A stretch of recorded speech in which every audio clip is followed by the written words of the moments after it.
Hello,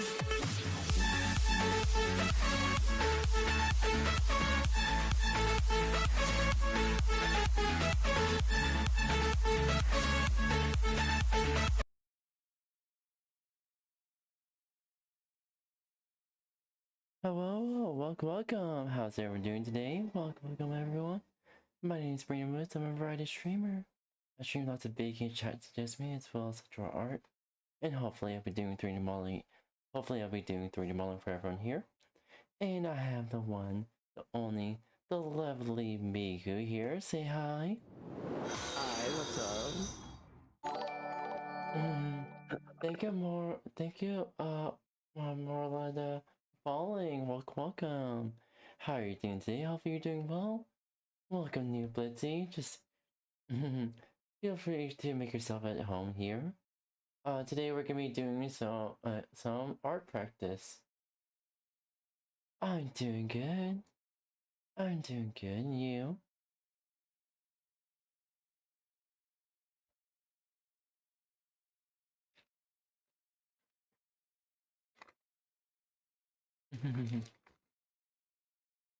That's good. That's good. All right. And get my art glove on.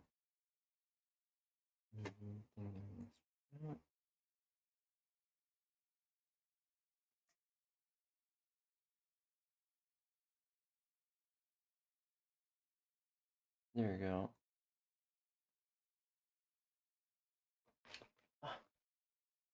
There we go. No, sure. What else can we do here? Fuck.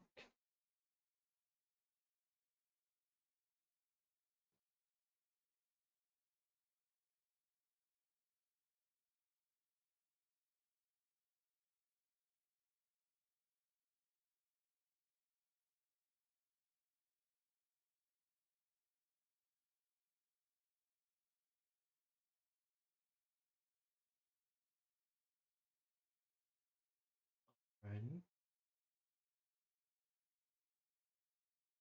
Alright, let's get started, my lovelies.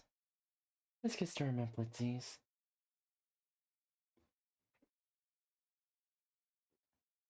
Have fun. This one I just found, like, right before I started streams. Like, ooh, I want to add this to our playlist. So basically, what if a Skywalker crash landed in Halo? Which is actually an interesting concept. Plus, I've always wanted a Star Wars X Halo crossover.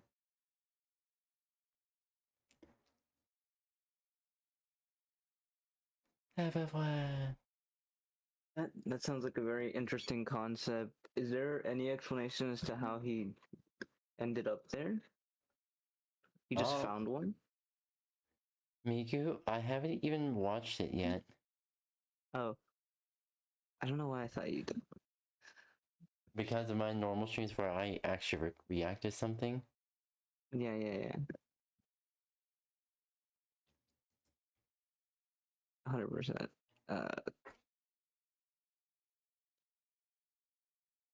Honestly, I might have forgotten we were on stream already. Yep, ADHD does that. ADHD does it all the time. I'm like, ooh, interesting video. I should watch it. But yeah.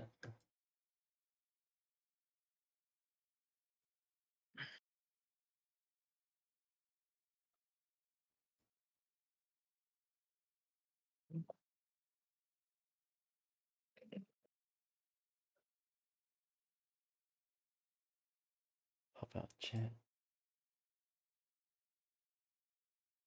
There we go. Just in case. Alright. Let's get started.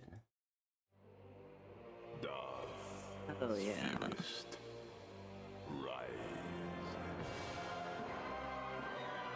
I didn't mention this before, but I do like the profile picture you have for the art stream. What if Anakin Skywalker Yeah, this is my crash-landed PNG in tuber. I made it Aloy? myself. Let's explore the depths I of do it. plan on love the video. replacing it once I've A like squad of Marines improved all my nervously art pokes their heads skills. out from the Bumblebee escape pod Yeah. and stares at the strange structure before them. It doesn't look like any Covenant design, and as they stare, a strange light shoots out from the top of the spire and disappears into the sky. Above them, they see another escape pod descending on the ring's surface, yet among them there is another thing that is falling. It's too small to be one of the bulky lifeboats they use, or one of the longsword fighters. One of the Marines zooms in and tries to take a look. It does look like a starship, a sleek arrowhead that is coming fast, too fast for a controlled descent, and judging by its trajectory, it doesn't look like it will land that far from them. The Marine turns to their sergeant and asks if they need to go take a look at it. Never mind that, Marine. Grab your rifles. Looks like we might have company soon. He points towards a spirit dropship approaching their position. Half a kilometer away, Anakin groans as he wakes up in his smoking cockpit. The engine hums faintly, and an alarm blares somewhere. Anakin groans as he tries to shake the confusion from his head. He has little memory of how he got here, just that he felt a strange pull in these coordinates. But as he begins to come to, he realizes he cannot stay here, and then shoves the glass back and leaps out. Thankfully, he doesn't seem injured, and his lightsaber is still on his belt. As far as his landings go, this was one of the better ones. And then he sees a structure in the distance, just as a massive flare shoots out from its base. Anakin decides to head over there. He stumbles to his feet and takes a few shaky steps, but soon regains his bearings. As he approaches, he can hear the sound of fighting. You like and having someone makes a him fair more amount determined of to reach that focus area. while you're doing He art. sees a cluster of humans along the building, trying to keep back an advancing force made I up of focus strange aliens in brightly colored pretty armor. much. They are commanded by some My true tall, focus lizard-like comes being from with force listening to splitting YouTube video tentacles. and drawing. The rest are either strange So my brain is not aliens with understimulated. handheld shields, or No, yeah, squat I understand crustacean-esque that. figures with gas tanks strapped to their backs. One of the diminutive aliens spots him and cries out in alarm.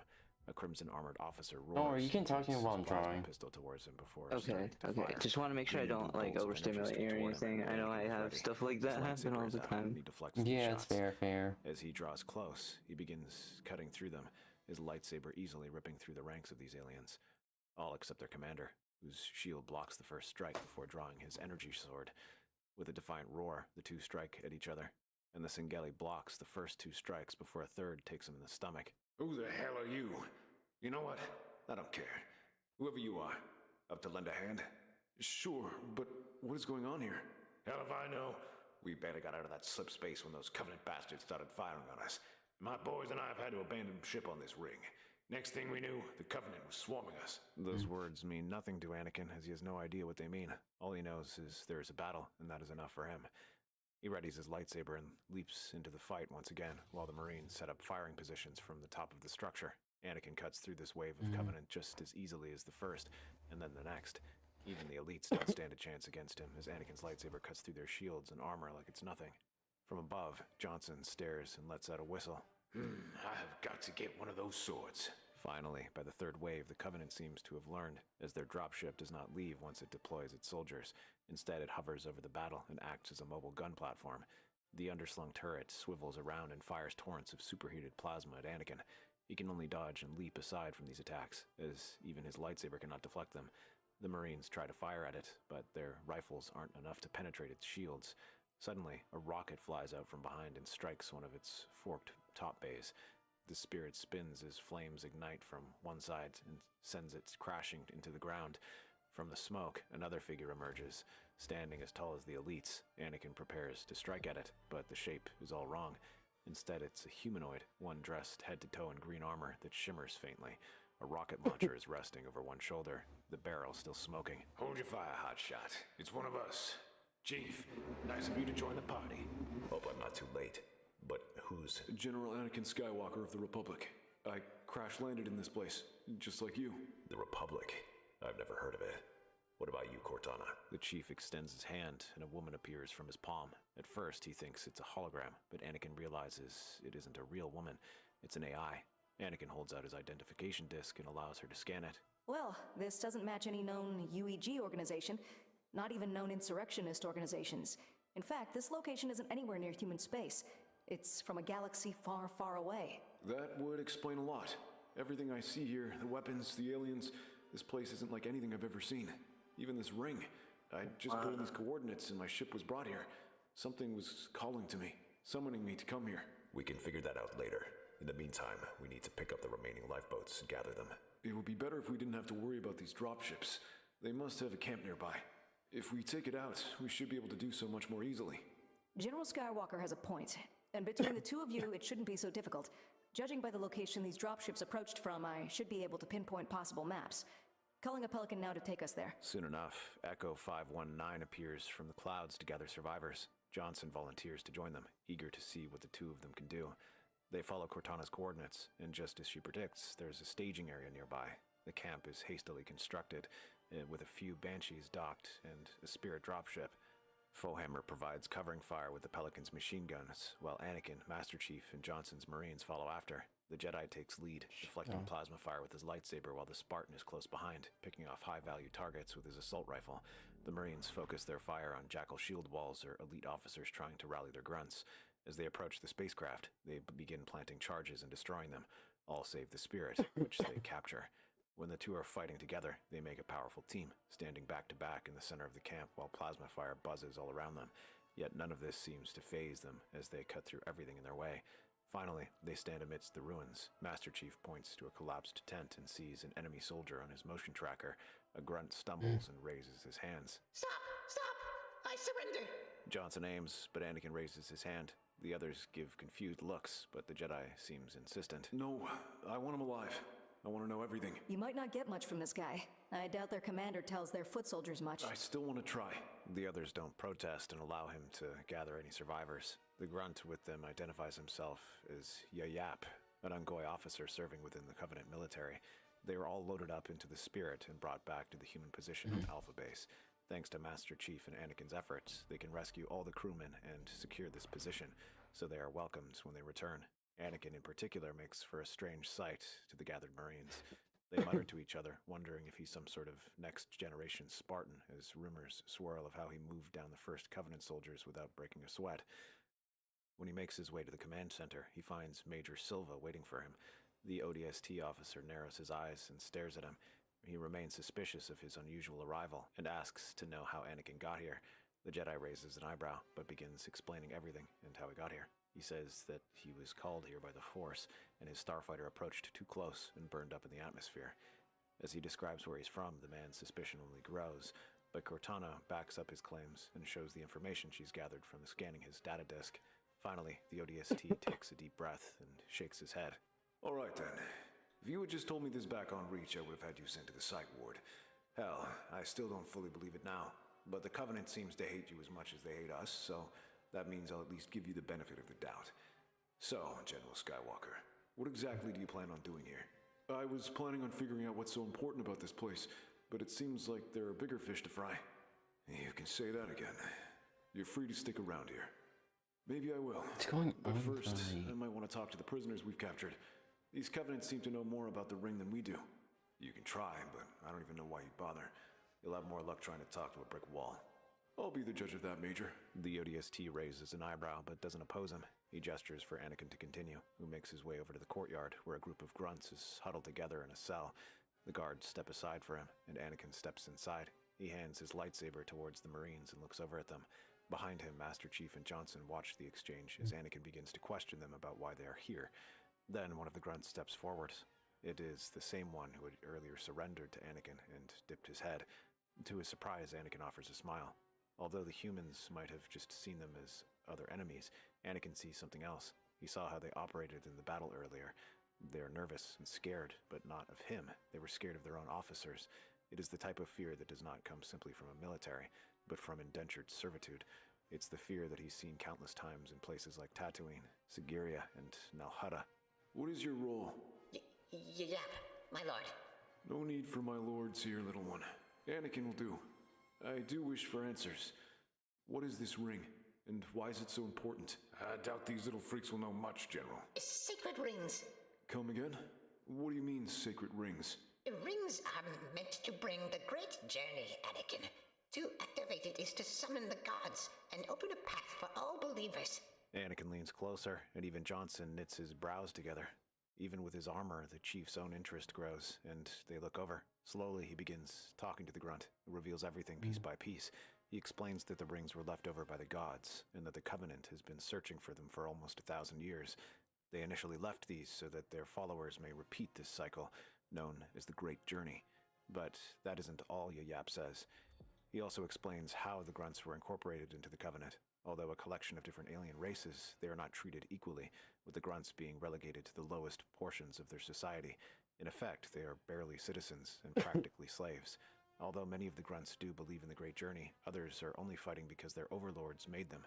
Even 𝙂𝙖𝙗 only saved himself by stumbling upon an injured elite and dragging him back to the ship so that they could use him as an excuse to escape.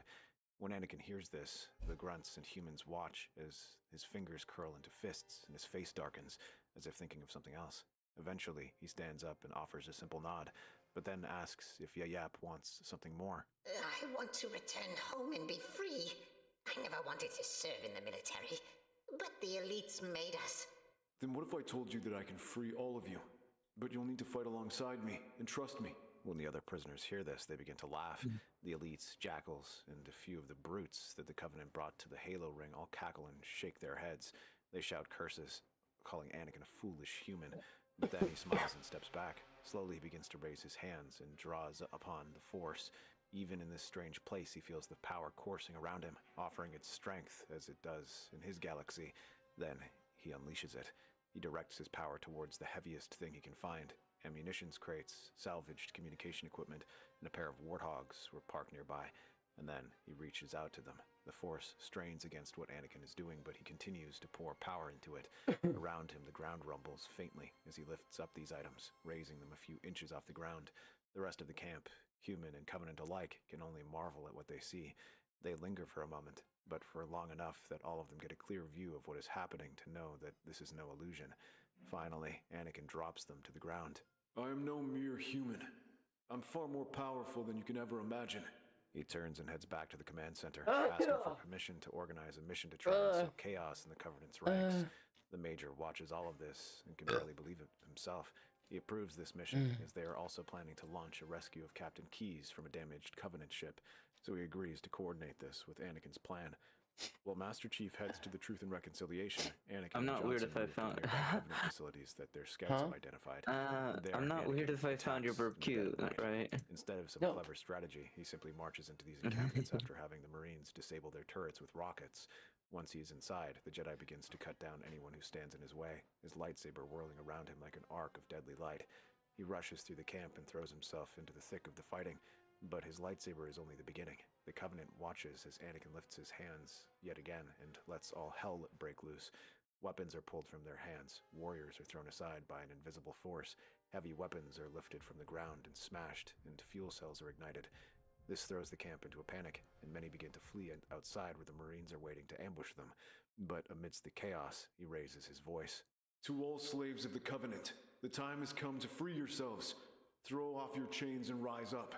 Know that I am fighting by your side. While the elites bark orders and the jackals try to reform their lines, the grunts stop and stare. They listen to those words, and they see Anakin single-handedly devastating the warriors who enslaved them. Like their elite masters, they recall the Forerunner texts of how their gods were capable of incredible feats that defy all laws of nature, just as Anakin does now.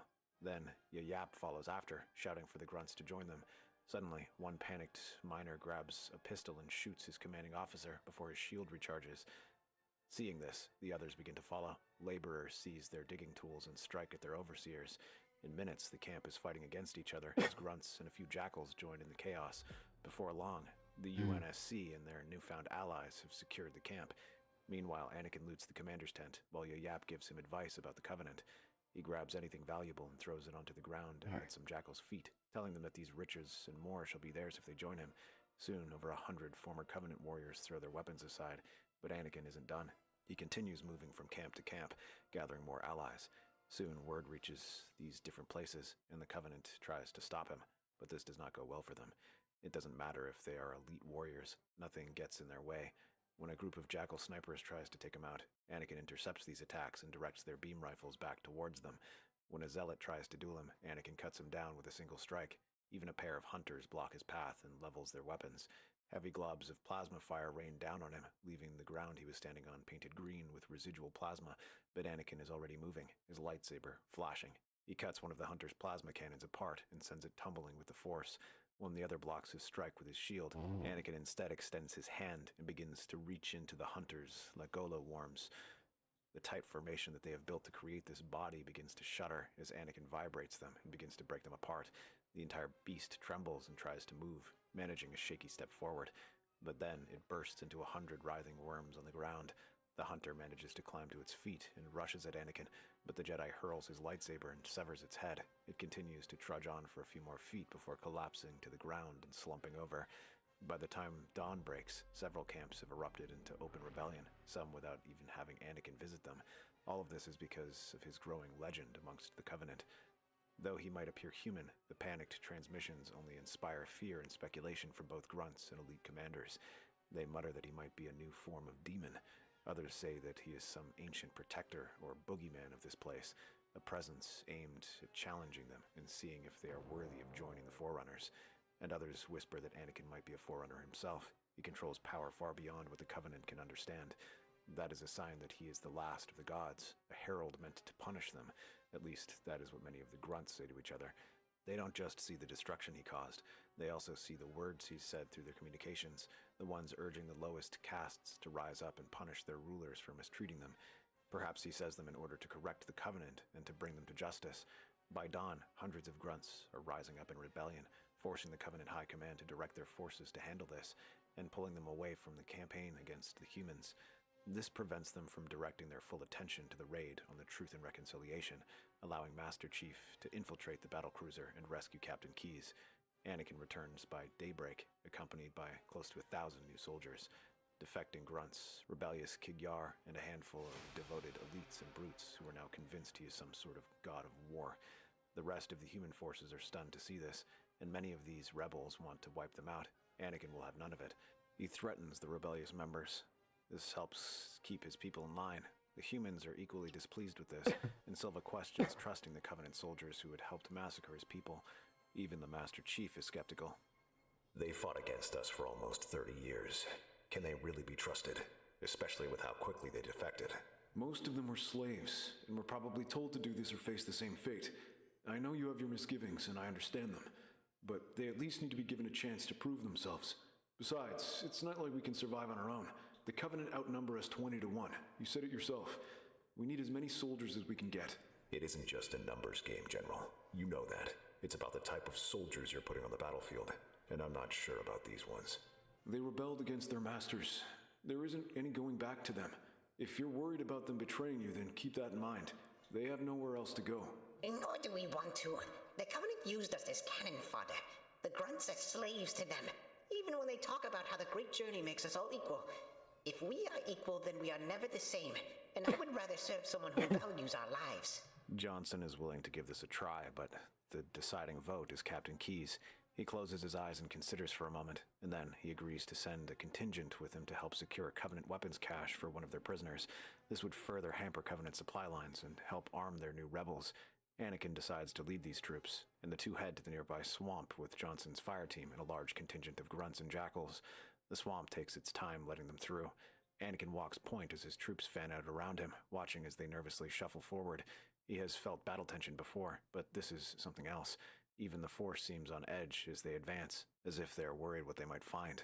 Behind him, the column moves in silence, Johnson's Marines in staggered files.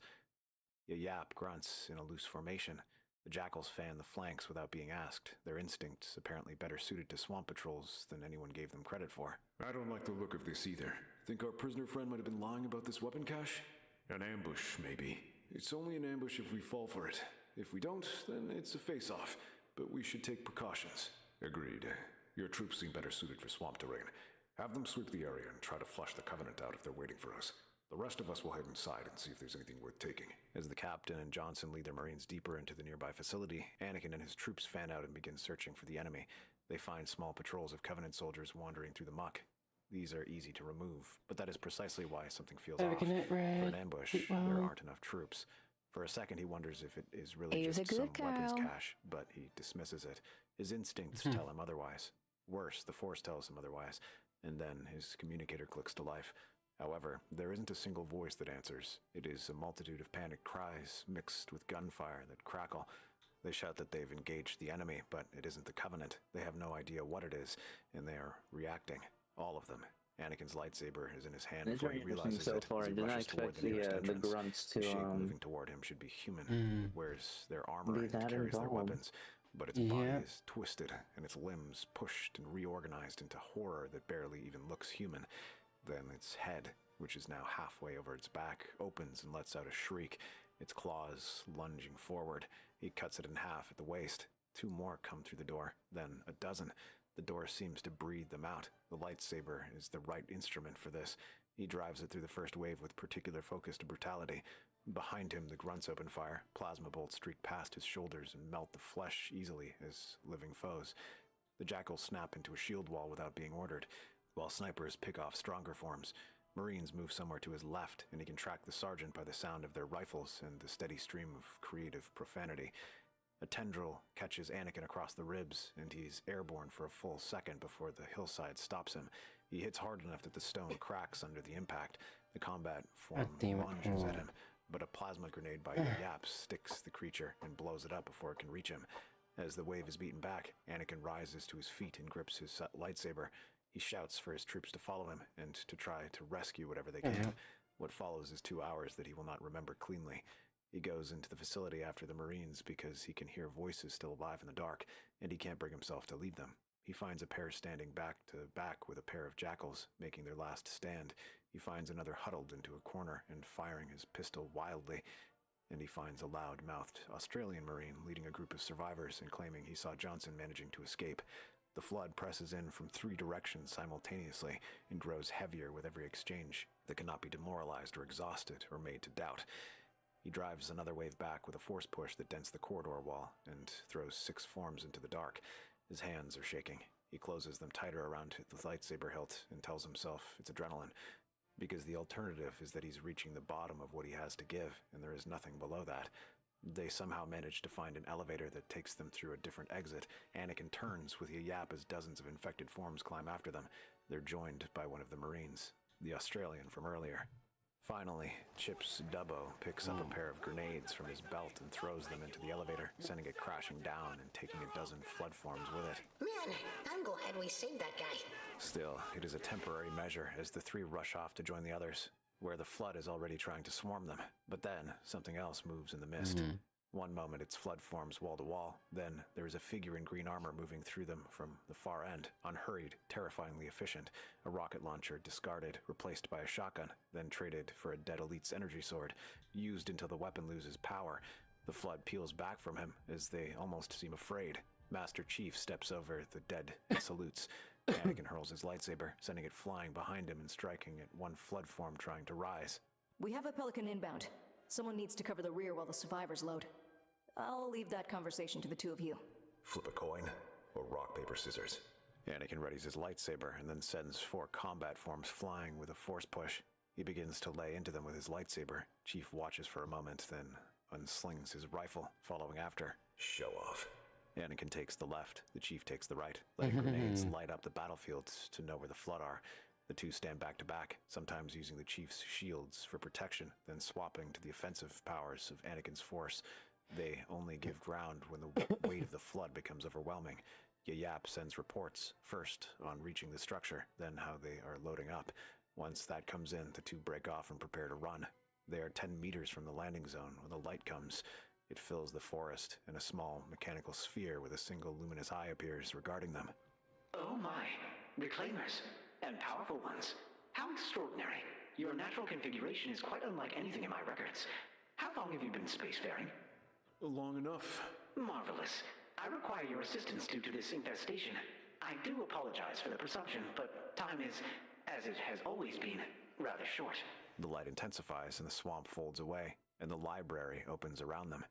It is a cavernous structure that spreads as far as the eye can see, and it is filled with the flood. Thankfully, they are not alone this time, as 343 deploys his sentinels to assist them. They float over the hallway, firing concentrated beams of plasma at these infected creatures, while the pair sprint their way. If the swamp was a series of blurry firefights, then the library is a grinding battle of attrition. The pair do not stop and continue to press deeper, their weapons firing non-stop as they force their way forward, not trusting themselves to slow down and get bogged.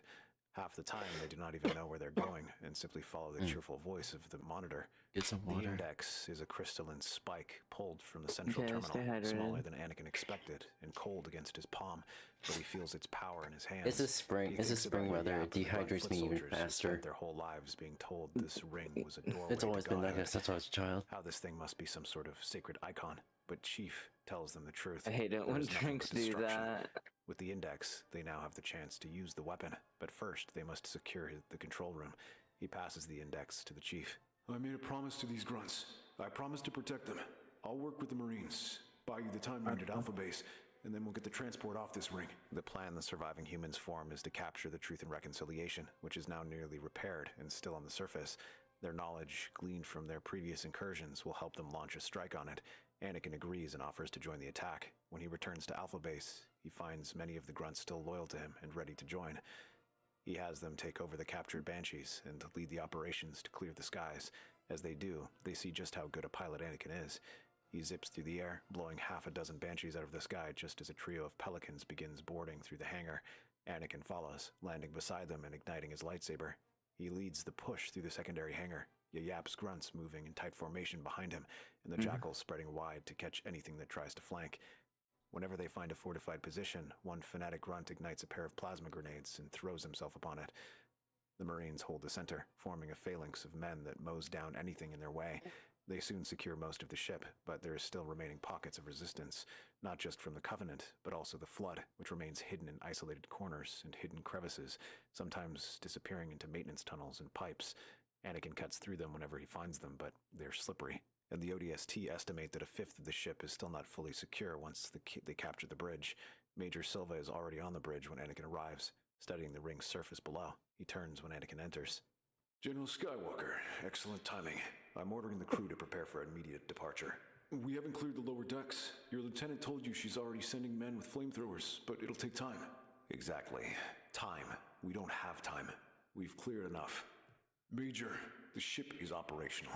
We have wounded, we have survivors, and the Covenant won't just be sitting and waiting while this happens. The Flood can't be allowed to leave this ring. You saw what they can do. That's why we need to take them back with us. We need to bring some samples so our techs can study them. Jenkins should be enough. He can be trusted, but the rest need to be destroyed altogether. Lock it down. General, you've been a great help to us, and when we get to Earth, I'm going to make sure you get the hero's welcome you deserve, and the UNSC will help get you home. But you're not in charge here.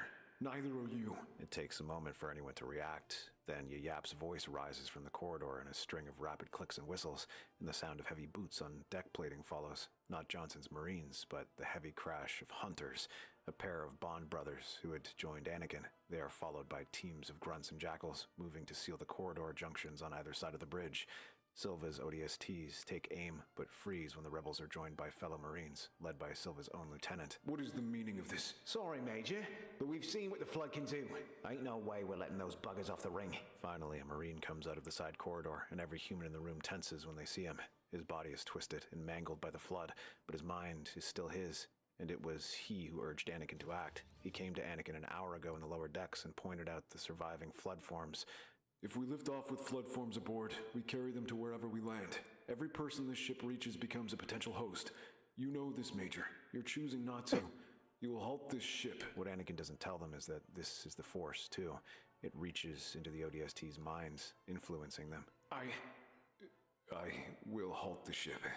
Stand down. The Major is detained in his quarters while his lieutenant takes command of clearing the ship of the Flood. Yap and Jenkins help him sniff out the Flood and where they might hide while Anakin tries to communicate with Cortana to figure out where they are. He soon gets an answer. They're in the Pillar of Autumn, aiming to destroy the ship and bring the ring down with it. Anakin is already moving. He takes a Banshee from the secondary hangar and takes off. Behind him, Echo 419 is moving close behind. Anakin serves as an escort while they jet towards the Chief's position.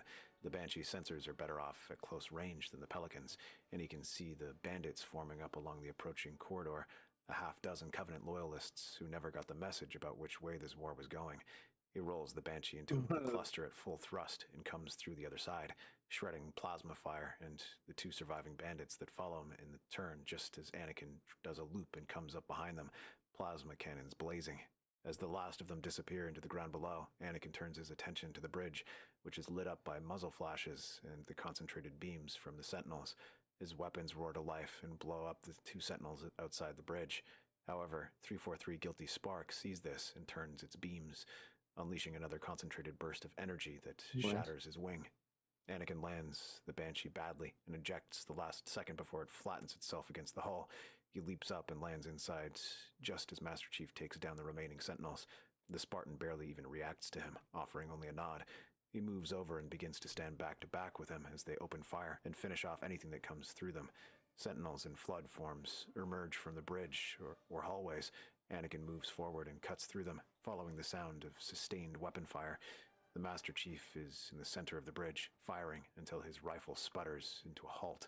Maybe He drops it and fires his pistol until Guilty Spark emerges. The monitor floats above the fight. He deflects I'm two gonna of the finish Chief's this- shots without I'm even gonna slowing finish this down video and with fires you, upon them. and then I'm Anakin probably tries to gonna raise go his to bed. lightsaber, redirecting the beam across the bridge and leaving a smoking I scar in might its not wake. work When the tomorrow. I monitor can't make any directs his fire upon promises. Master Chief, it drains his Fair, shield in a matter of But we seconds. could He would have drain it some, further if Anakin didn't alone rip off a time. computer console from the wall Once, and hurl it if at him. Absolutely. I'm The monitor not barely working, and dodges at it, worst, feeling the console graze him we and knock hang him out off balance. Sunday. I definitely am not Master Chief working takes this Sunday. chance and rolls a pair of grenades underneath him. The explosion causes the monitor to sputter around, but neither allows him to recover. I've been Anakin swings his so weapon, whirling locked around and into trying this to video slash at him. Guilty and Spark playing flies around, barely aim avoiding labs, the well, strike, quote unquote then playing, retreating back to the open air of the using aim bridge labs and leaving. because The I need bridge goes better quiet, aim. except for the sound of Playing the ship dying games around that them.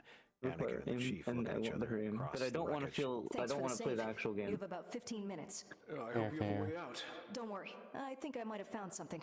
Take the elevator downstairs. The Warthog is not a comfortable vehicle for a retreat.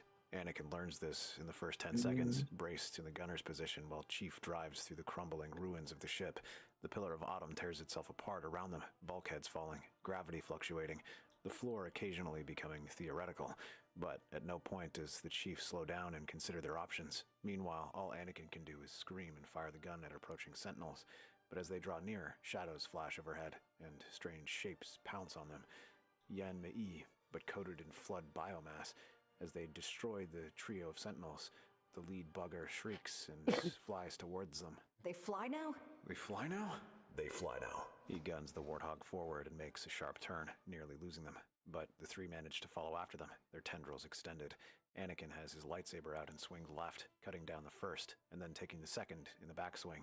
The third flies over and pins him down. Its ruined mouth opens in a spray of spittle and gore, but before it can bite down, its head explodes in a shower of gunk as its body falls apart. Master Chief leans over from the driver's seat, a smoking pistol in his hand. Flood forms come out of the side corridors. Anakin handles them, using the chain gun on the Warthog, or using the Force to throw them back. A section of the ceiling comes down ahead of them, and the Chief hits the accelerator rather than the brake, and they go through it. The landing bay opens ahead, and light from 𝙂𝙗𝙣's Pelican greets them. The Warthog hits the ramp at a speed that leaves even Cortana scrambling to check their odds of survival. Anakin is already moving before they stop. He launches himself off the Warthog and throws himself onto the troop bay. He follows by lifting Master Chief with the Force and pulling him inside. The bay doors shut behind them and take off. The detonation comes as a light first, a bloom that fills the Pelican's rear window and turns everything white for a moment, and then the wave front hits. When the light fades, the ring is coming apart in slow sections. The Chief and Anakin sit atop the troop bay, not saying anything. Cortana runs her damage assessments. The Chief counts his remaining grenades, and Anakin heads to the cockpit. Anyone out there? This is Echo 419, broadcasting on all UNSC frequencies. We have survivors. Requesting pickup. Static. The ring's debris field makes it worse. Then, underneath the static, a response. General, you're alive! I knew it! Bloody hell. For a couple of bricks, you flew pretty good. Thank God you fellas are alive. Couple more minutes and the Sarge and I would have hopped onto a Banshee to come looking for you. Through the forward window, emerging from the debris in the dying light, is the Truth and Reconciliation, its hull bearing the marks of everything the last few days have put her through, but intact. Her docking bay opens for them. Through the canopy, you can see the Alpha Base survivors already loading into transports. The ODST wounded, the Marines, the defecting Covenant who fought beside them are waiting. They gather around the Pelican and cheer them on. Even the grunts chant and hop foot to foot as the bay doors open and the pair steps out. General, we are awaiting your orders. Cortana, take us home. Everyone else, grab a bunk. We have a long way to go. That's our theory. The Star Wars universe is a galaxy filled with exciting... Ooh. So like, Yeah. this Anakin spends the rest of his days with UNSC.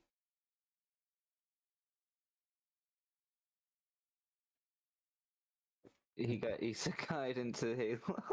Yeah, absolutely. Oh my god. Do you think he'd ever want to go back eventually? Or like find a way back? Eventually, I suppose.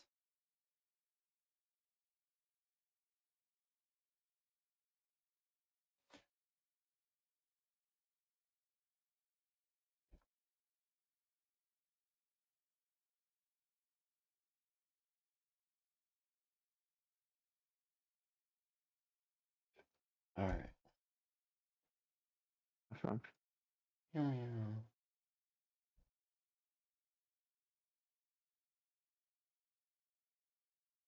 As an artist, whenever I'm drawing, I try not to break the line in taught early art classes.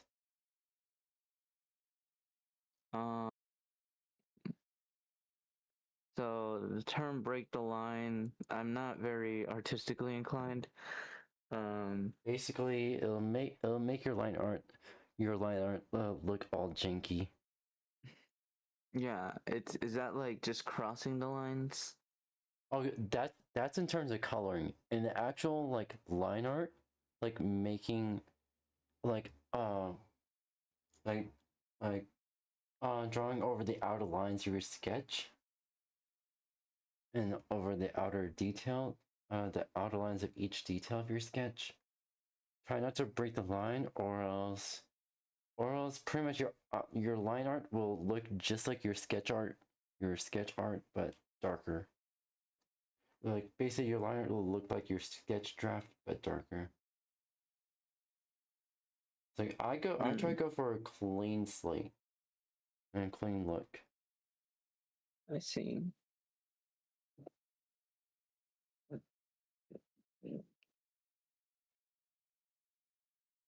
All right. Yeah. Like for me, I'm trying to get the shadows just right. Yeah.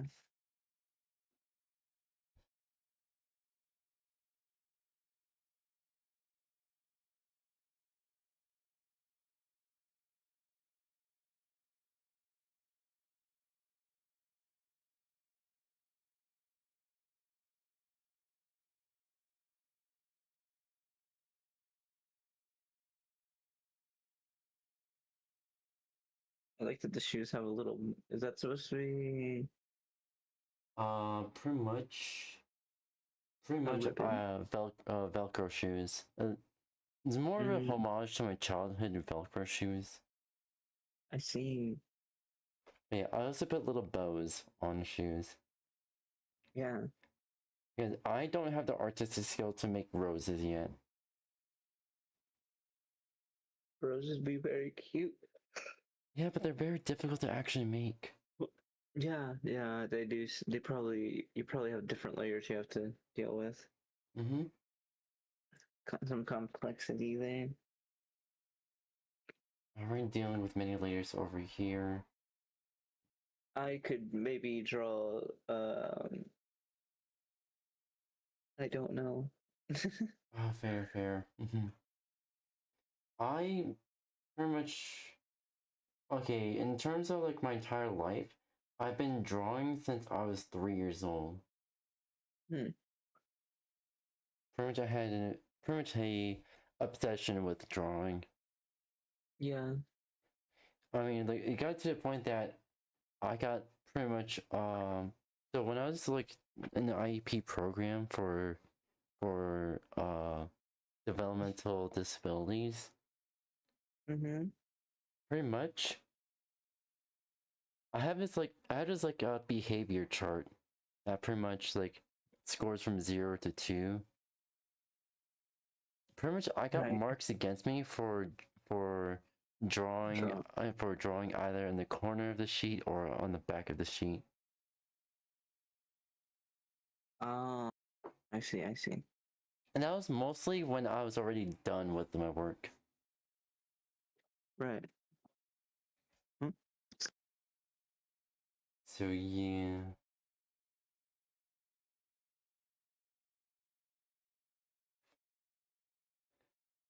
All right.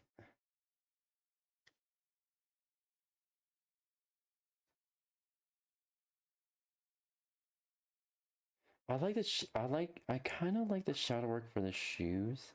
Maybe I could do better shadow work for these shoes here. Honestly, the points against the drawing on the sheets is a little bit, I don't know.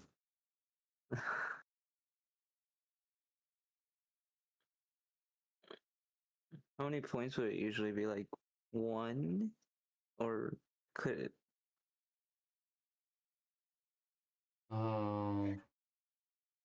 Usually just 1 or 2 points per class.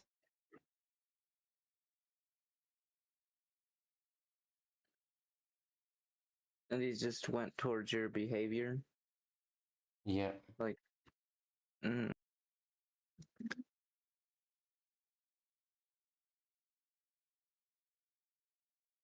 So pretty much, I don't know. like this drawing was my form of stimming. It still is. Still is in a way.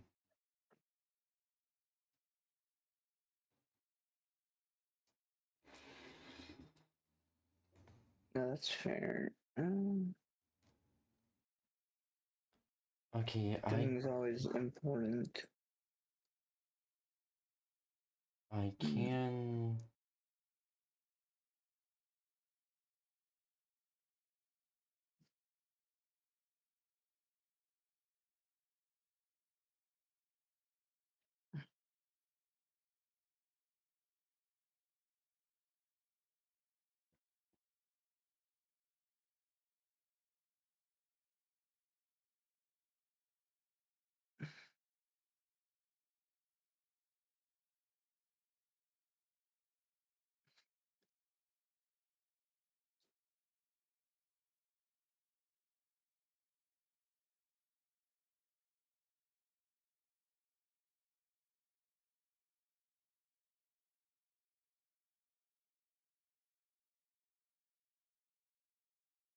Should lines make more sense?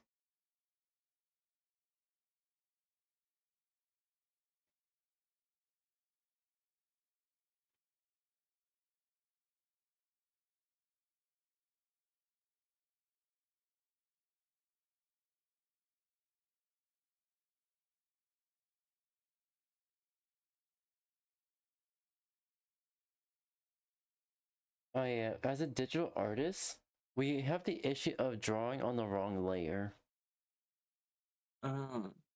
It's like say like for I say for traditional art it's equivalent to drawing a wrong line and then you just have to deal with it. With digital art you have the luxury of Control Z or undoing.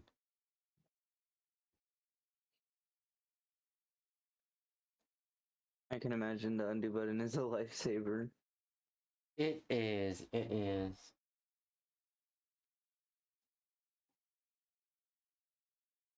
Stories and possibilities, and we love it.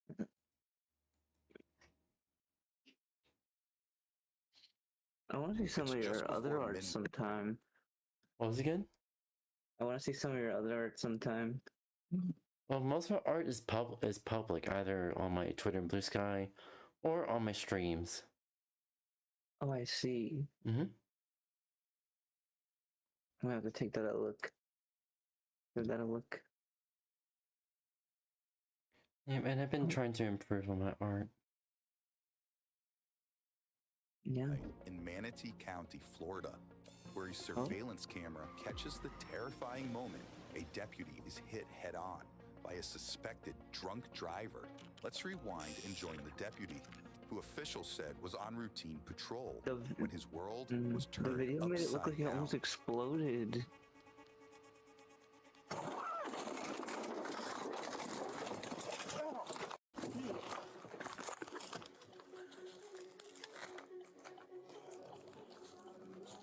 Officials said a wrong-way driver smashed head-on into a deputy's vehicle as he was attempting to turn into the sheriff's office operations center, prompting a quick response to the crash. In front of ops. Holy f***.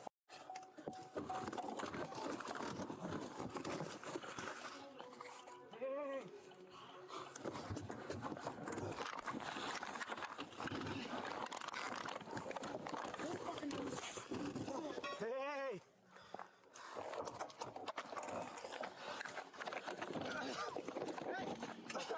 Hold the f***ing door. Hold the door. Holy f***. We got you, we got you, we got you. We got you. We got you. We got you, you alright? Yeah. Somebody check on the other driver. Hey, it's Davis is involved. We have him extracted from the vehicle. I need EMS, 2 ambulances to our location. Breathe, breathe. Hey, what hurts? He's got a quick release. No, I got some. Yes, it is. Hey. Face hurts. Get any injuries anywhere else? Any other pain? Somebody get light on me, please. Hit me head on. Yeah, we're dealing with it. Look at me. You got any trouble breathing? Hey, babe. No. Stay here, wait for your mess. I think I'm gonna have relax, to okay? go to bed. Make sure you get lots of sleep, alright? We got 2 ambulances coming. I will. Do we got Don't somebody worry. checking the other vehicle? Yep, they're getting him out. Alright. Whoever Deputy Davis. Somebody check on the other driver. Hey, it's Davis. We have him extracted. Meow. Good girl. I'll text you tomorrow whether or Okay. not Open the door. I'm at work. Alright. Either tomorrow or Sunday we could probably like watch a movie or Tree. Hey, I Miller, don't give me that know. towel again over Wait, here. let's see what we do. Yeah. Love you. Love you too.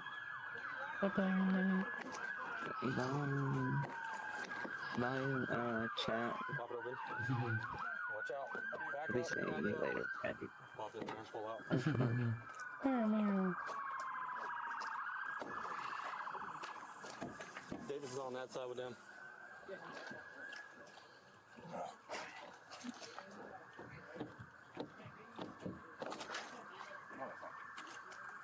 I can pop this open. I mean, I can bust the window out. What about this side on this side first?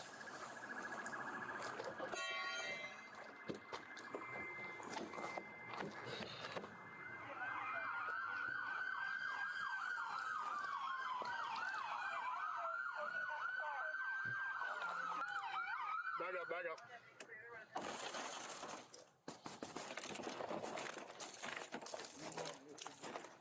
Get out of the car. That's what he wants you to do. You guys fired me. What? You guys fired me. I don't care about that, bro. I'm here. Where's the handle? That's right here. Can you help me out? Yeah. Yeah, it's fine. Probably one more. Step out. Let's step out. Come on. Turn around. Yep. Turn around for me. What? Just turn around for me. Do me a favor and turn around for a sec. I'm good. You're not. Turn around. No. Deputies identify the other driver as 47-year-old William Eric Thomas, who officials said showed signs of impairment, including a strong odor of alcohol. Turn around. Stop pulling. Turn around. Turn around. All right. I'm not. Turn around. Is he signal one? Yes. Okay. Yeah. Go ahead. I'm not resisting. No, you're drunk. I'll handle it. I am not resisting. He's got a head wound. Just so you That's know. fine. I am not resisting. I am not resisting. Yes, sir. You can get me any way you want. Let's go. Walk. When? My car that way. Okay. Hey, I'm gonna go ahead and start moving the car. Yep. This way to the left. My car's underneath you. Listen, I am not. Going straight back here? I am not. Alright, I got you. Sir? I am not. Have you had a couple drinks tonight? No. No? Why do you smell like alcohol, sir? Can you explain that? I explain what? Why do you smell like alcohol is coming from your breath, sir? I lost my Don't worry about it. We'll get it back. Answer my I'll go question, get your sir. shoe. Answer your question. Yes, have you had any drinks tonight? No. Are you sure? Yes. Okay, well, you're under arrest for DUI. For what? DUI, driving under the influence. For what? Let's go, bro. Stop overreacting. Bro. No. Shut the f*** up. Let's go. Listen. Do you have anything in your pockets that's gonna poke, stick, or stab me? No. Do you have any drugs on you? No. Okay, lean up against my car. Yes, sir. Yes, sir. Yes, sir. You can have. Where are you coming from? I'm coming from Bradenton. Bradenton, where from Bradenton? From my job. Where's your job? Conley. Huh? I'm a man. Sir. Do not deny me. Hey, someone doesn't like that car that's on the road over here. No, I'm sorry. Somebody pulled out in front of me. Yeah? Yes, sir. Okay. Yeah. Did anybody give you about 20 of those of you movement? Step in my car. All right, hold on. Step in my car, or I'm gonna shove you in my car, got it? Step in the car. Yes, sir. Yes, sir. Come on, man. Sit up. What are you doing? Sit up. I want to. Sit up. Let's go. Sit down. Put your feet in. Act like a f***ing man and sit up. I want to be you. Okay. Sit in the Back. car. Get in the car. Let's go. Put me in the car. 322. Get my stuff. Sit in the car. Sit in the car. I'm going. Put your knees in. Stop. Copy that AR. Move No. your head. Slam it. William is secured in a patrol car while investigators work to figure out what happened here. Do you remember what happened? Yeah, they crossed over the median and hit me head on. You're not at home, man. You'll be good. Stupid question to ask now. You don't have anybody else in your truck, right? No. Okay. No. I mean, we got enough people. We can roll them onto a board if you want. I don't think he needs one.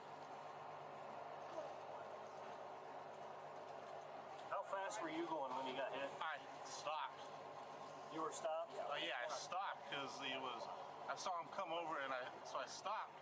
And I was like, oh, this is going to hit me. As much as we don't want to do this right now, but I have to do it for the DUI aspect. Give me a quick overview of what happened.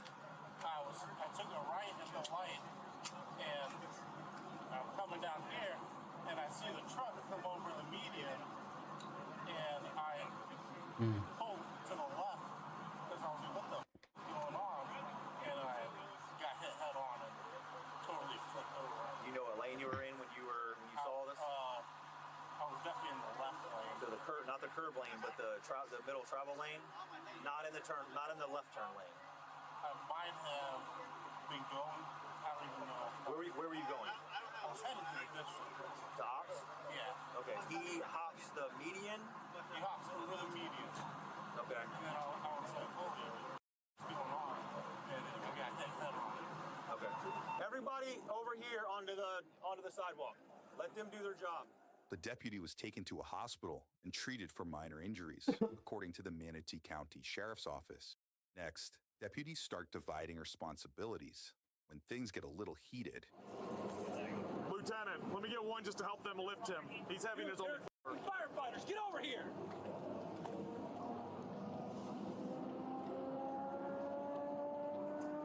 All right. If you witness this, go on the case number for me and do a supplement for it. All right? Matt, come here.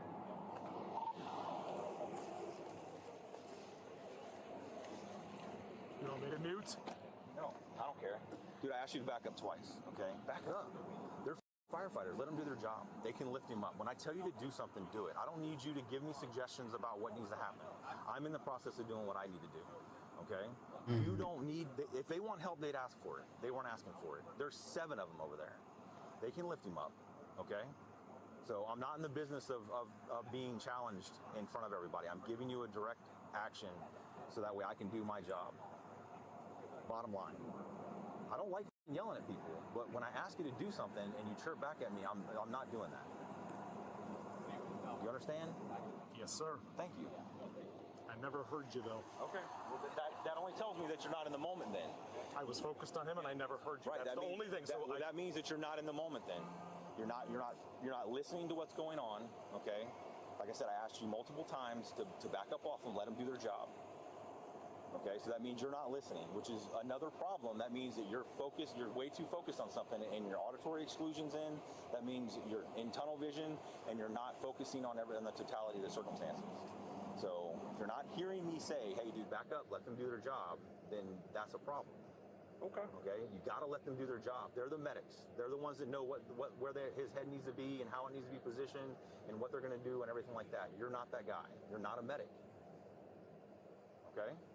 So just bottom line. So when I've told you twice to back up and you don't do it, and then you challenge me to help them do something that they don't need help with, this is their job. That'd be like them going to a domestic with us. Okay? It just doesn't make any sense. So please don't do that again.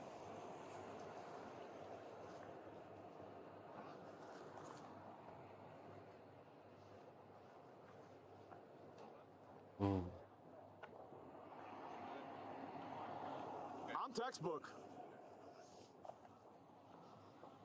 And that's why I would never work for him. After some coworker drama, deputies check back in with the suspect. Were you injured? No. Are you injured? 2197948. Where do you feel pain? Do you feel pain anywhere? No. Okay. Trying to use that. Okay. Yep, I'm 1012. I'm asking you one more time. I just want you to be honest, all right?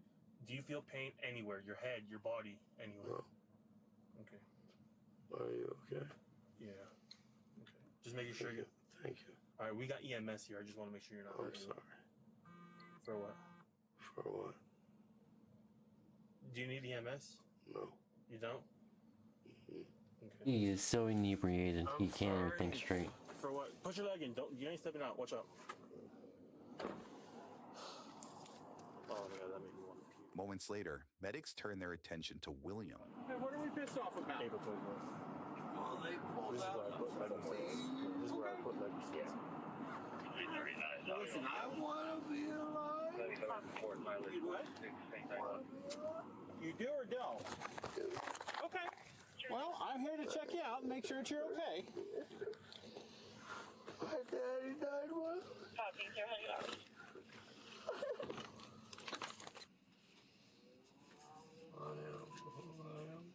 I'm sorry? Lincoln 113.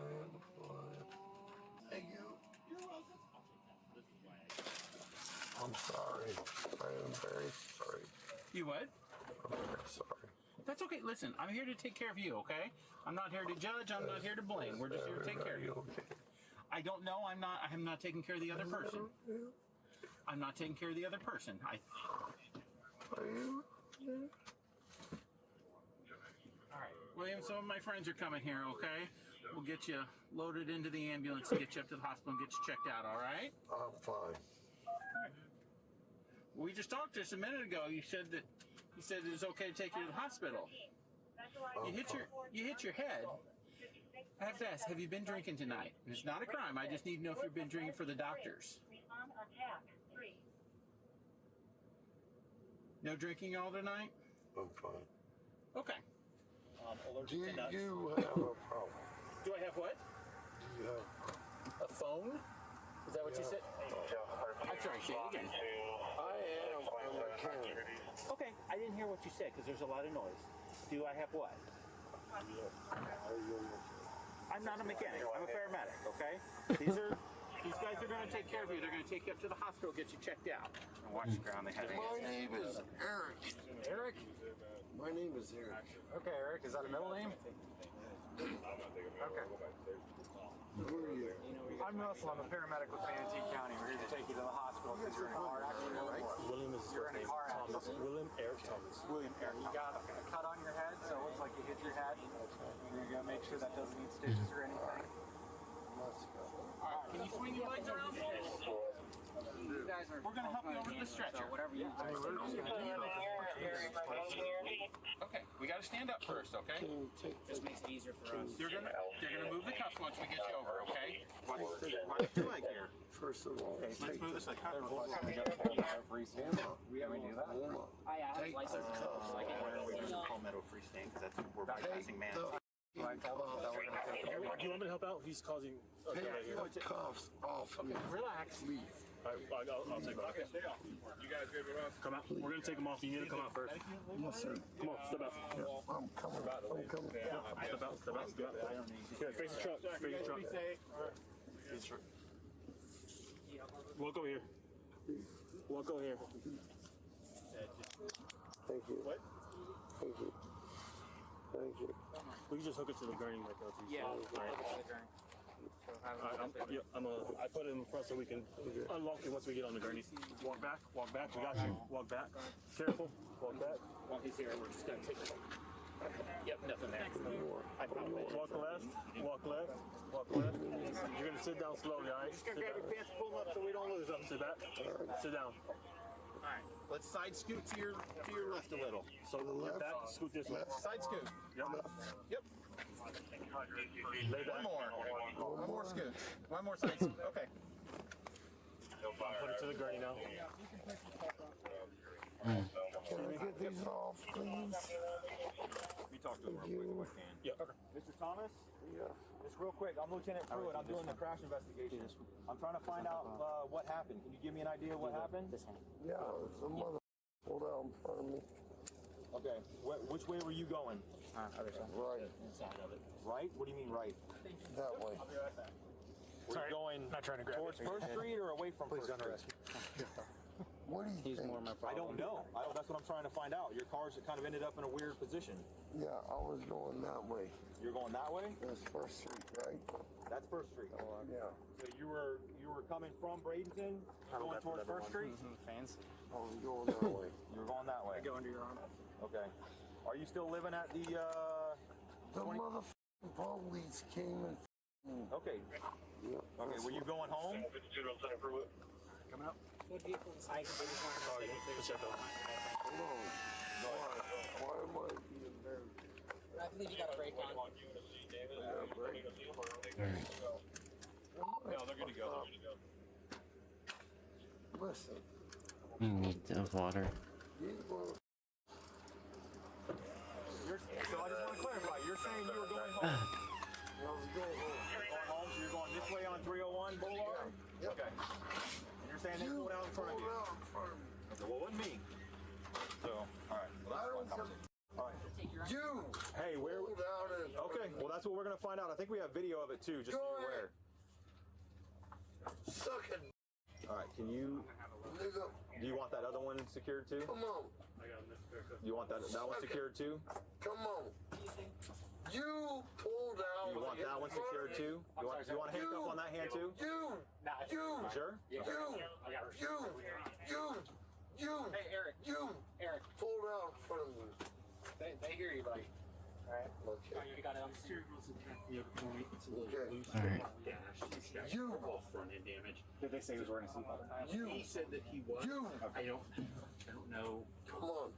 So the steering wheel. What are you saying come on for? Like, you want to fight? You. Steering Bro, Pulled out in front of me. it is what it is. side of that. Son of a bitch. You were going home. What? That's my fault. I don't know. I'm trying to find that out, but you're not answering any real questions at this point. It's the one question I want to ask. Which direction were you going? Airbag deployed, yeah. West. Where were you coming from? Steering wheel airbag only. So, yeah, that's Because west is not towards your house. West is going that way. Oh, you want to get on my shit. No, I want to understand what happened, is what I'm saying. You pulled out in front of me. Can you grab Okay, so your statement is that my deputy pulled out in front of you. Yep. Okay. And you were going west. So So you're leaving your residence and going towards Bradenton. Oh no. Got it from here. Oh no. Okay, which way were you going? Appreciate you. Now you see this now. Yeah. Yeah. Thank you, Casey. Yep, no problem. Just Were you going home? If so, where were you coming from? you made it. Did I? Yeah. Nice. That's what you made. Suck it. All right. He told me he was coming from work. All right. What's that? Close. Yeah. My I think he heard you. All right. right. Hey. Are you sure you don't have that other hand? I'll take those other cups. Yeah, cuff them real quick. I got it. I got that in my book. Hey, wait. Here we go. Wait, take a look at me. Yes, Wait, remember I'm the one that talked to you in the car earlier, okay? Yeah. Do me a favor, okay? Okay. I realize that you're upset, but can you stay calm for me? Can you stay calm? Because my guys are going to be taking care of you. And I want to make sure that they're okay. Thank you. All right? All right. Just relax for me. They're going to take good care of you. Listen, I don't have anything to do with police department. I'm from EMS, okay? It's my DUI. Oh, that's intense. Your DUI. You gonna get me for a DUI? I got high on the sugar. I love everybody. Lungs were clear. Let's try. William was taken to a hospital and medically cleared before he was transported to Manatee County Jail. That's where officials said he consented to a breathalyzer test that resulted in a BAC of 0.279 and 0.268 across 2 tests. That's more than 3 times the legal limit to operate a vehicle in Florida. William was booked for DUI, causing damage to property or injury to another person. I'm not your son. You are not. You are not my daddy. Are we ready to go? Yeah. You ready? Yep, going to Manatee Memorial. All right. Pull over if anything. Yeah, shine your lights if anything happens. Subscribe now for easier access to the latest from Law and Crime Body Cam. Ooh.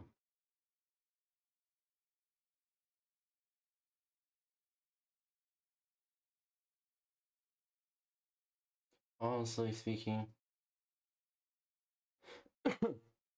I don't understand drunk drivers. I really don't understand them.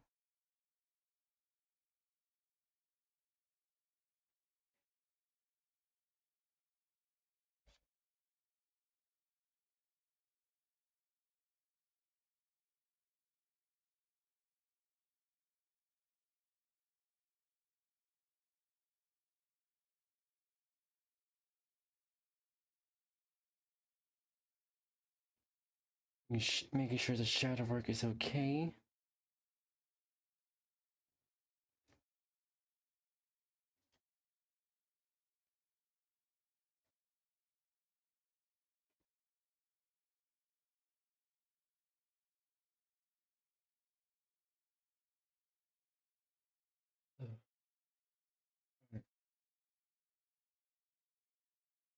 Everywhere you look, you will see the headlines. Kids these days don't know how to read. Someone who taught 3rd and 4th graders, I can confirm that the literacy crisis is a very real thing. What does it feel like when you read? Hard. I'll get mad and sad and I just say I can't do it no more. I'm scared. Like, I am genuinely scared. The class divide of the future is going to be who can read and critically think and who cannot. 4th grader asked their teacher, why do I need to learn how to read if AI can read for me? Right now, 40% of 4th graders can't read. We're witnessing the collapse of the American education system. Why is everybody illiterate now? Maybe I'm just getting old and cranky, but has anybody else noticed how everybody's pretty much becoming more and more literate, more so than they ever have been before? It's getting to a point where if I wanted to have someone write an essay for me, I'd have a better chance of hiring a caveman off of Fiverr than going to a school and asking one of the students.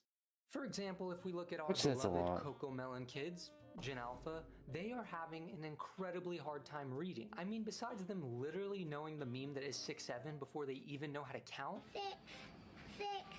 No, 6. Their reading scores are lower than they have ever been. We can even look at high school and college students too, because it seems like they've kind of maxed out their literacy skill tree, because there's a lot of funky stuff going on with them too, especially with the introduction of AI and their over-reliance on it. Me trying to do an assignment without using AI. I can't anymore. And do you know what the common denominator between Gen Alpha and high school/college students is? It's our education system. Which that leads me to wonder if our public schools are just making kids dumber. So I want to explore these different areas of society that may have led to our current state of illiteracy, see if we can make sense of them, and see if we can figure out how this massive decline in literacy happened. First off, let's rewind to a previous video of mine where I talk about what reading used to be and what it's become. Let's talk about what reading used to be. If we were to go back to the 1870s, for example, reading was pretty much the primary way that information moved throughout society, whether it be laws, stories, or a comprehensive list of all 1,025 Pokemon species. In some form, in one way or another, it would be written down for you to read. It wasn't like US President Rutherford B. Hayes was just going to record some kind of little TikTok dance and post it for everybody to see. Writing was all they had. All of that to say is that if you wanted to be at least somewhat of a functional and effective member of society, you had to know how to read. Honestly, we could spend hours going through all the studies and talking about all the different ways that reading is beneficial for us, but that's a lot of words and I'm low on Subway Surfer clips at the moment. Basically, reading acted as a way of self-education, and if you multiply that by the majority of society, just replay the same clip, they won't know. A lot more. So if you were wondering why back in 1870 people didn't sell courses on how to get rich quickly through AI generated art, that's why. People could learn how to do that on their own.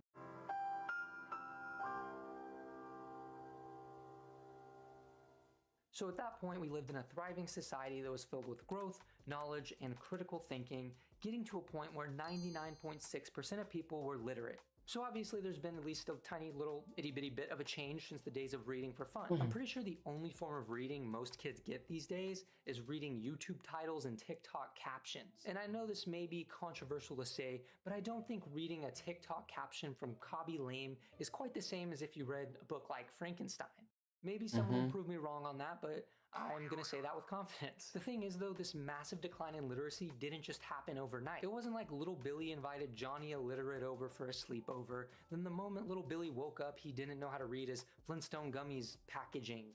It did not happen like that. This was something that happened over decades, and it happened in stages. The first moment was in the 1990s, almost immediately after our peak literacy rates. In the 1990s, we began to see the literacy rates were starting to plateau instead of improving as reading scores stopped making steady gains. I would consider the next inflection point to be in the early to mid 2000s, where we started gaining everyday access to the internet. During this point, things like forums, blogs, and overall shorter levels of reading started to rise. So reading started to move from this linear and focused activity to a more fragmented and short one. People went from reading these whole novels to reading fan fiction blogs, which I guess maybe you could argue that's where brain rot began. And I know we like to make fun of how weird the internet is now, but there was definitely a lot of really strange and really sus stuff coming out of the internet in those early days, primarily because it was pretty unmoderated.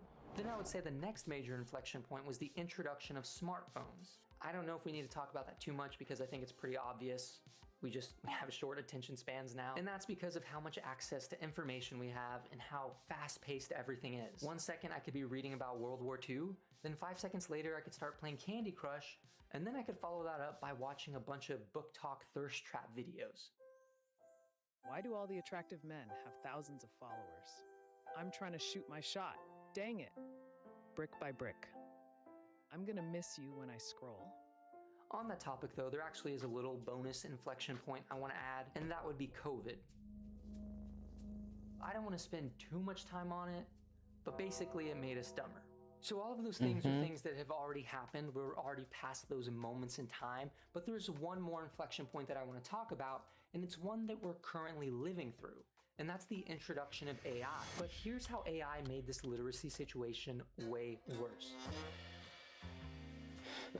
If we look at a Pew Research study from 2025, it found that the share of teens using ChatGPT for schoolwork doubled in a single year, from 13% in 2023 to 26% in 2024.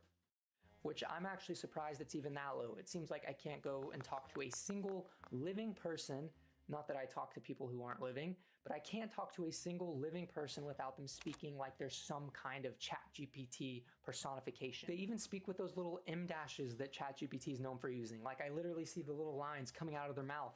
It's insane. If we look at high schoolers specifically, 69% reported using ChatGPT for assignments by May 2025. And a global survey by the Digital Education Council found 86% of university students now use AI in their studies. More than half use it weekly, nearly 1 in 4 use it daily. 𝙤𝙤𝙣𝙚 which is the plagiarism detection company, and we all love those. Those are great. They never get anything wrong. Bro, I spent hours working on this assignment. Hours. And the teacher's trying to say there's AI. Reported that of 200 million papers reviewed, over 22 million showed signs of being at least 20% AI generated. Basically, anytime a student has to use their brain for more than 13.2 seconds, they just go ahead and outsource it to AI and they put the brain on sleep mode. Whether it be searching for information, summarizing articles, generating study guides, creating first drafts of essays, explaining difficult concepts. All of those tasks are being Amazon primed right from our brains into the mouth of ChatGPT or any other AI that you may be using. So through talking about all of those things, it seems pretty obvious to me, at least in my opinion, that there's not just one single event that caused our current state of illiteracy, but it's multiple unfortunate things stacked on top of one another that got us to where we are now. But the thing is, it seems like the people who are gonna feel this the absolute most are the kids who are currently in school, specifically Gen Alpha kids. These kids are in a critical stage of development where they're learning how to read, write, and brain rot. And with all of these points built into our society, it feels like they're getting the short end of the stick. And you know what? It's not even just the short end of the stick. It's the sharp, stinky, ugly side of the stick. So based off of all of that, here's the question that I have. How did we raise the first generation of kids who grew up fully online and now they can't read? Before we go any further, I want to address something. I know that every generation says that the next generation can't do something, or they're always dogging on the generation that comes after them. People say millennials killed cursive, they say Gen Z killed phone calls, Gen Alpha killed the ability to communicate normally without referencing some dumb trend that makes everyone's IQ lower. You know, it is what it is. But in this case, I'm not just being a boomer. Like I mentioned before with the NAEP scores, we can actually empirically see that they're getting worse at reading. And don't get me wrong, I don't have a doctorate or a PhD in looking at numbers, but this definitely does not look good. And maybe you're looking at me and you're thinking this is just a good old red-blooded American problem. Like maybe we're just too busy letting freedom ring to pick up a book and read a few words in it. Well, you'd be wrong if you thought that, because this is a global problem. The Program for International Student Assessment, or the PISA, it's a fun name, they tested 15-year-olds across dozens of countries, and they found that reading scores declined across most developed nations between 2018 and 2022. So no, this isn't just some vibes we're feeling, this isn't just some energy that's being put into the universe. This is something we can see, physically see, empirically see that is happening. Which that means at the end of the day, the question isn't if there is a literacy crisis, the question is what caused it. Here's the thing about the literacy decline that a lot of people may get wrong. It didn't start with the pandemic. I mean, sure, the pandemic made it worse, a lot worse, but the trend was already here. Reading scores have been essentially flat or declining since the early 2010s. The 2024 NAEP scores are roughly where they were in 1992. So that means in 30 years of potential progress, we actually haven't made progress. We've made regression. That's what we've done. So what changed? Well, honestly, I don't think it takes some super genius mega mind to figure out what happened. Around 2012, something shifted. And here's a little video that maybe will allude, or maybe it'll give you a little hint about what that shift was. Today, we're introducing 3 revolutionary products of this class. The first one is a widescreen iPod with touch controls. The second is a revolutionary mobile phone. And the third is a breakthrough internet communications device. These are not 3 separate devices. This is one device. And we are calling it iPhone. And here it is. In 2012, teen smartphone ownership crossed the 50% threshold. By 2018, it was 95%. Who would have guessed that giving kids phones and allowing them to nomadically travel across the whole wide web world internet wouldn't be a good idea? Who would have guessed that? Not me. I wouldn't have guessed that. I would have thought it was good. Maybe. I don't know. And here's where things start to get a little bit more interesting. The kids who took the 2024 NAEP reading tests, they were in kindergarten when the pandemic started. Their entire literacy foundation was built during remote learning, Zoom fatigue, and reduced instructional time. So pretty much their whole literacy foundation was built on a big, massive, heaping pile of dung. with a side of cornbread. So the pandemic didn't create the problem, but it did accelerate it. It took trends that we saw that were already a little bit concerning and it compressed them into a very short amount of time. So with all of that being said, as you can see, it's not just Gen Alpha that's being affected by this, but it's also older students, older kids. And I briefly mentioned this earlier, but I want to circle back to it. And that's the common denominator between these two groups being the public education system. And I know over time our education system has been the focus of a perpetual episode of Celebrity Roast, but it's something I haven't really thought about too much until recently. But after seeing in real time the decline in literacy of so many students, it got me wondering, what was happening in our schools? I mean, it seems like kids are getting dumber, or at least not smarter. Reading scores are falling, comprehension is getting worse. Kids are struggling to do so many different things. Is it the teachers? Is it the standards? Are kids just lazy? Has AI brain rot finally overtaken the minds of our young and impressionable students? Well, that's probably true, but I'm not sure how much that has to do with everything else we're talking about. Anyways, these are the kinds of questions that I wanted to get answers to, and I wanted to see if public school actually is making kids dumber, or if it's just in my head. And in order to start answering these questions, let's start with the data that we actually have. And we've talked about this a lot on the channel recently, so I won't get mega deep into it, but it is important to add this context. The National Assessment of Educational Progress, or the NAEP, is the closest thing we have to a national objective measure of how kids are learning. It's basically a national assessment of educational progress, you could call it that. And the 2022 results were historic. They were like the Michael Jordan flu game. 3:30 this morning, Michael Jordan woke up with flu-like symptoms. He had a stomachache and a headache, and he couldn't go back to sleep. He threw up all night. They were like watching Pete Weber bowl. To claim it, a strike to claim it, and he got it! Who do you think you are? I am! They were like my puppy actually sleeping through an entire night without waking me up. It was historic. But like in the opposite direction, reading scores for 9-year-olds dropped 5 points compared to 2020.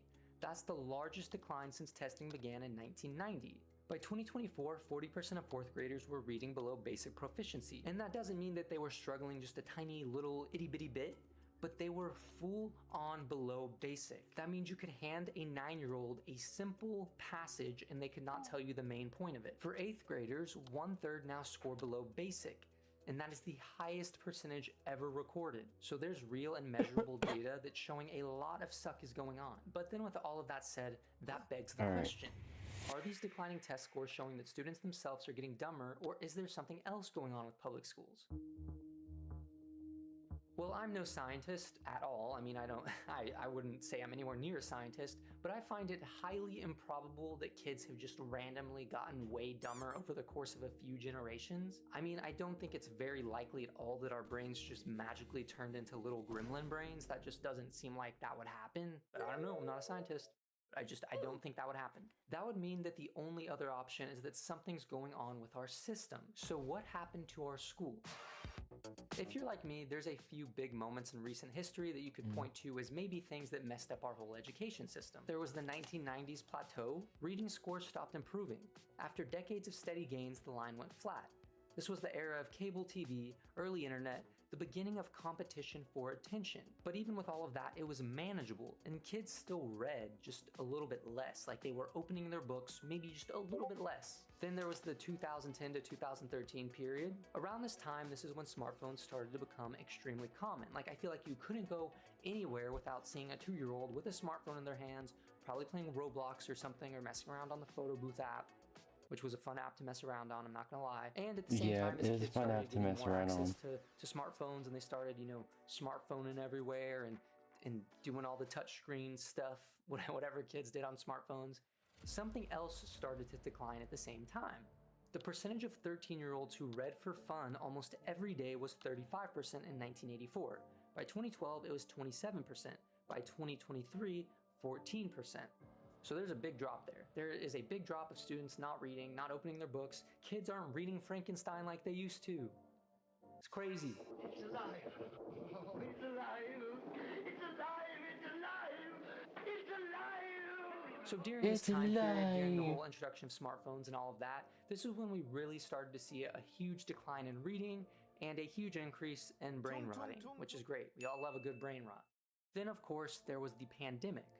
a time of remote learning and awful virtual classrooms that I don't think anybody liked, McKinsey estimated students lost 4 to 9 months of learning in math and 5 to 9 months in reading.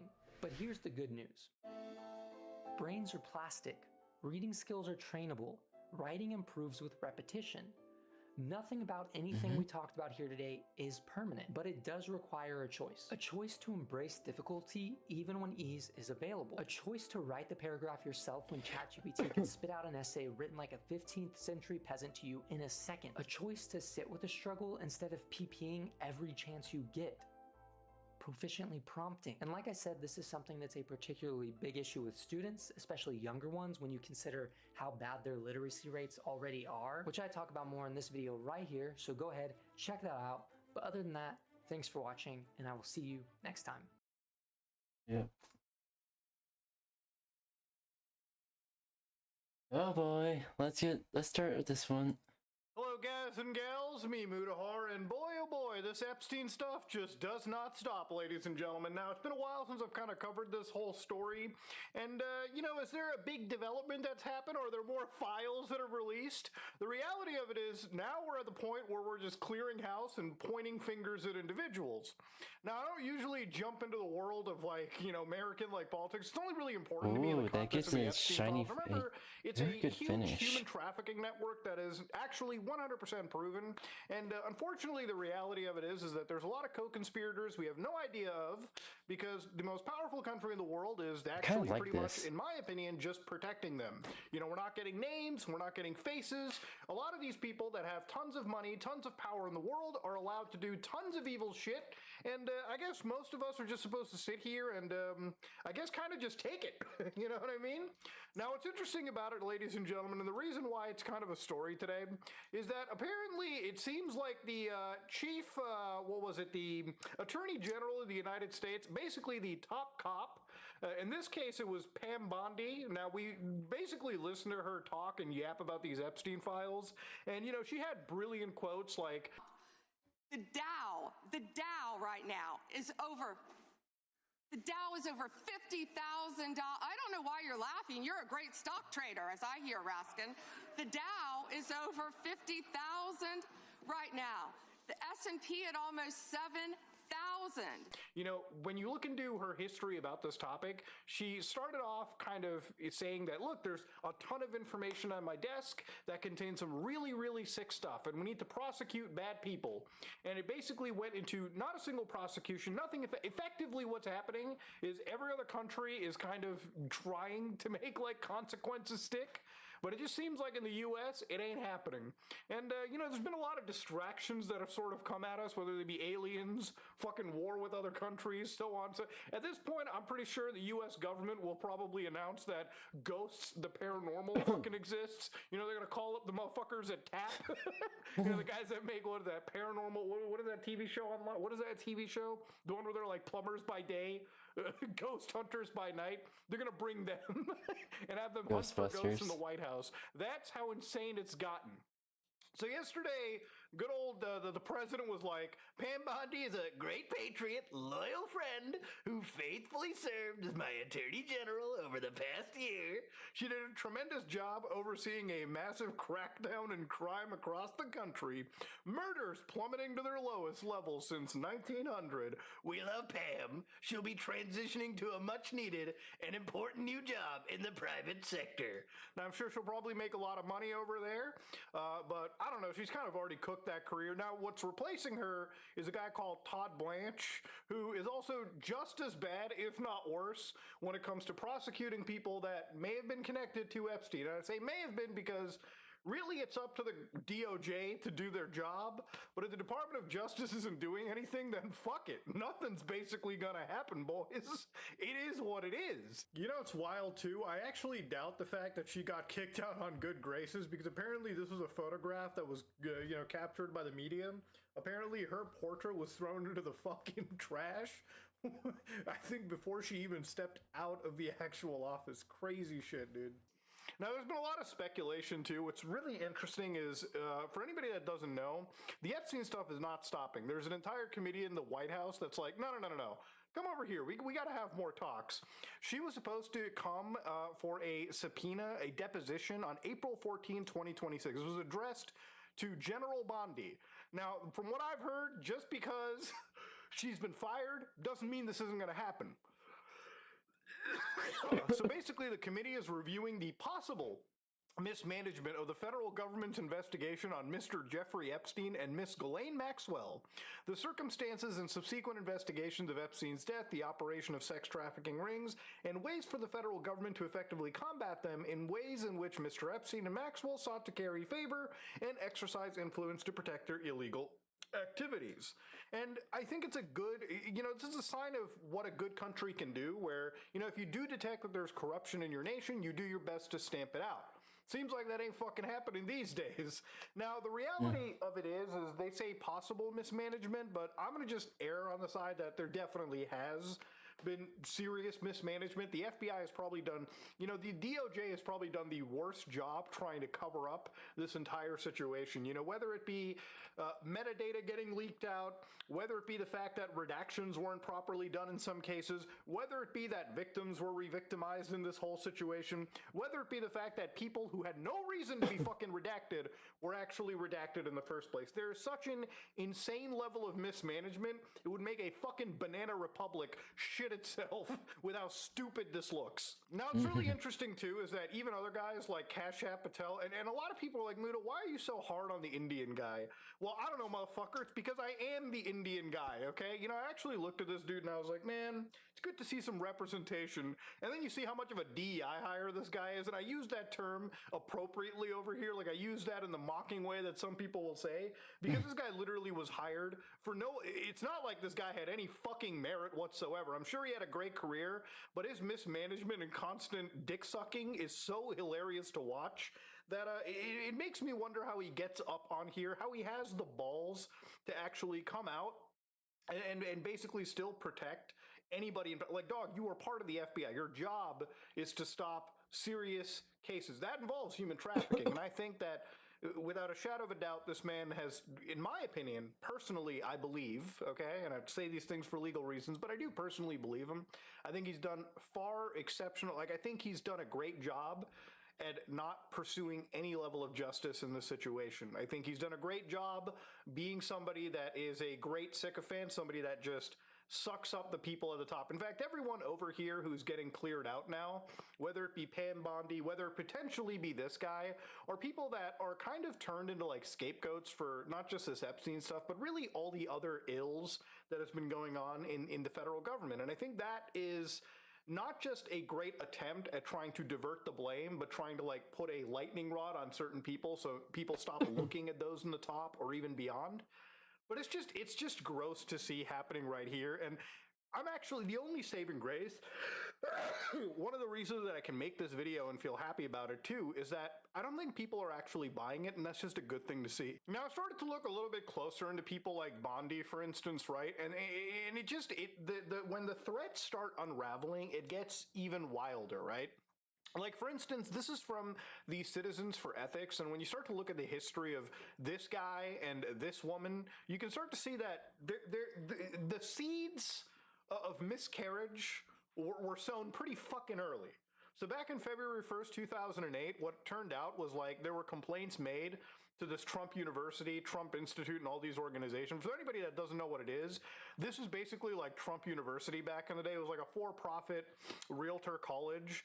And again, like many colleges, like many for-profit colleges, like they turn out to not be the pathway to success that some people think, right? Some people just put their money into this shit. They think they're gonna start having a great six-figure salary.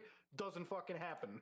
And of course, even people like this Marco Rubio fellow, which now is, again, the second biggest glazer to the man, the president in power. Yeah, he used to call this shit a fucking scam, by the way. University is an absolute scam. Get the facts. Hey, Arky, All right, how are Marco, you? let's listen to the facts here. Welcome, This was back in welcome. 2016 when he had testicles Trying to connected finish him. this They're all art fucking piece here. cut down bitches is what they are, dude. How are you, University was Archearch? mired in fraud and deception. You're a good Trump's girl? facing 3 You've been a lawsuits, good 2 girl? class actions I'm filed in sure you California, do. 1 in I'm New sure you York, are. which argued that the program took in an estimated $40 million but was mired in fraud and deception. We started looking at Trump University and discovered that it was a classic bait and switch scheme. It was a scam, starting with the fact that it wasn't even a university. More than 100 victims have decided to come forward saying that this shit was a ripoff. And again, a lot of these people thought that they could get into it, learn a few things, and get rich quick. This is the kind of scam that still works in today's society. And it works even harder because people really do need to get rich quick. Have you seen how fucking bad gas prices are today? I was driving home. We're looking at $1.79, $1.80 a liter in Canada, okay? It's jumping up like crazy. Not the highs that I've seen since COVID, where like shit was about $2 a liter, insanity to see. But yeah, shit's getting expensive all around. People need to get rich. And unfortunately, this isn't the only scam that you can find. One of the beautiful scams that I saw from the old Trump family was the fucking phone scam right over here. You know, the Trump Mobile. Has anybody actually even gotten one of these cell phones yet? Have you gotten your Freedom Phone? I'm pretty sure the answer to that might be fucking no. And we're not even going to dive into the gaggle of crypto NFT nonsense. You know, it's one of the reasons why, like, covering a scam just doesn't have the same impact anymore when you start seeing them happening from, like, literally the most powerful people at the top. And the thing is, when you are running the country, you kind of have a fucking pass to, I guess, do whatever the fuck you want. So going back to the Citizens for Ethics timeline, one thing that really did interest me is obviously as people were looking into this Trump University, going down further, they were reviewing allegations, and eventually an individual known as Pam Bondi steps in. September 17, 2013, a $25,000 contribution happens to a group called Justice for All, which is a political group backing Pamela Bondi. And of course, this donation, which was illegal in a very narrow sense for a 501c3 private foundation, was personally solicited by Bondi from Trump, okay? So insanity to see, okay? If I fuck up my taxes, you fuck up your taxes, me and you get a bitch complaint from the Internal Revenue Service, okay? Whatever the fuck tax agency you report to. These guys are shuffling 5 figs. they don't get any problems with it. You know, they might have to like file some like corrections down the road and they can keep fucking up. Nothing happens. So according to documents turned over to, again, Crew's public records request, which you can do if you're in America, there was no consideration of whether to join this lawsuit in light of the fact the Attorney General's office received one consumer complaint 2.5 years ago. There is no investigation at this time.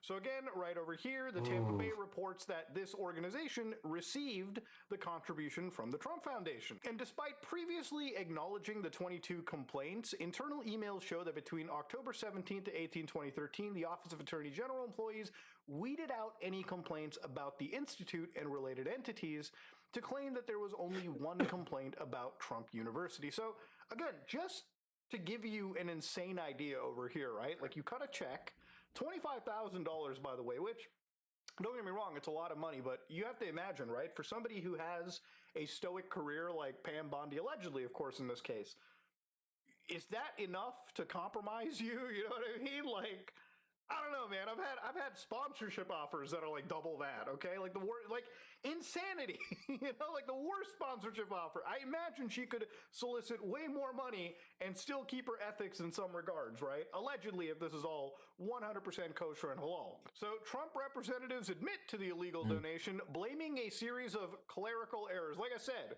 if you and I had tax issues, we'd be bitched out.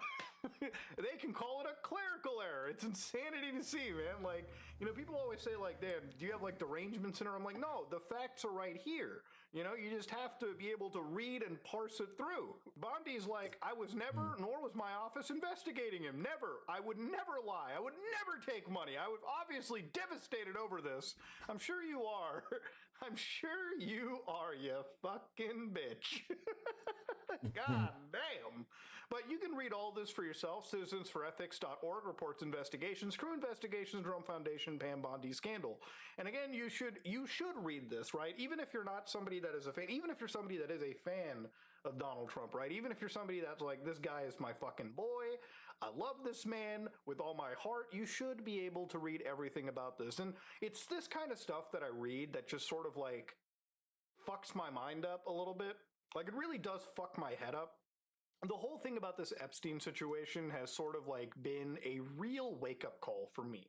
It's been a wake-up call because, you know, I've covered a lot of fucked up shit in my time on YouTube and in my online career. Like, I've looked at actual sick people on the internet. But the thing is, I've always looked at that from the lens of, hey, this is like a Club Penguin private server. This is a really fucked up situation. Hey, Disney got involved. Good things got done. You know, people started to get targeted by law enforcement. You know, you start looking at things like, you know, creepy fucking killers on the internet, and hey, law enforcement gets involved, and the FBI gets involved, and people actually face some level of justice. And then you start looking at things like QAnon, you start looking at, you know, grooming networks on the internet, and you're like, hey, this is a really dark side of the internet. Is it true? Is it not? There's only so far you can look into these things. Yeah. You know, people tell you there's like so much evil shit on the dark web. But then, you know, one day happens when you look at a case like Epstein, and I've been following this stuff since it ever dropped years ago. And I was thinking maybe something's going to come out of it. I was really, really looking forward to this administration trying to pursue justice.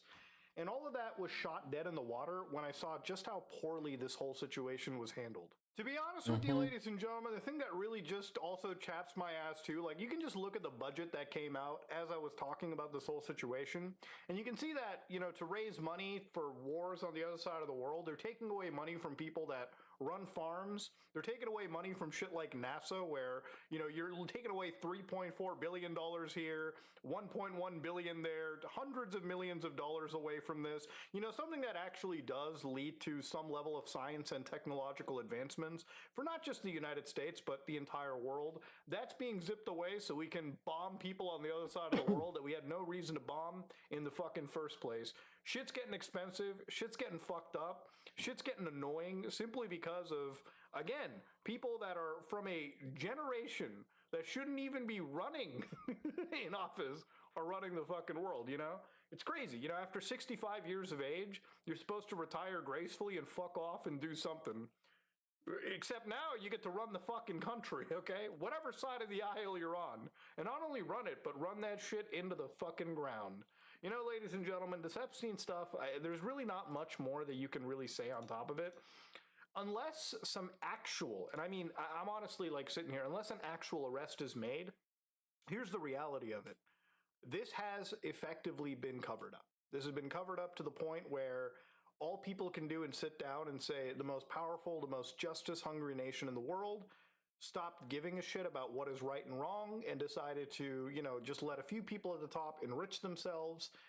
And, you know, the people that were the most ardent supporters, the people that gave up their careers, people like Pam Bondi, people like Kash Patel, people like these scumbags, not only did they give up all of their fucking legitimacy, not only did they give up their entire careers, because let's be honest with it here, right?